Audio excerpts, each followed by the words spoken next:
Real talk, sa mundo natin, pag mahirap ka, walang nagbibigay na importansya sa'yo. At hindi ka prioritize, kung sino pang mayaman, siya pang binibigyan, siya pang nireregaluhan ng mamahaling bagay. Sila pang nangunguna sa mga listahan ng ayuda. At higit sa lahat, pag mahirap ka, walang pumapansin sa'yo, pahirapan din makakuha ng respeto. Bilang lang ang kaibigan at mga taong malapit sa'yo, samantalang pag mayaman, kahit kaapu-apuhan nila, nirirespeto, minamahal ng tao, kinakampihan at pinagtatanggol kahit sa anggurado. Ang unfair sa mundo, no? Dinaig pa ng tao ang Diyos. Dahil sa mata ng Diyos, lahat tayo pantay-pantay ang estado. Samantalang ang tao, daig pamurado, kumakapanglait at magmata ng kapwa-tao.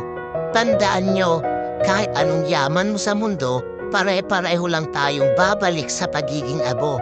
Magkakaiba lang tayo ng patutunguhan sa oras na tayo ay hatulan na ng may kapal.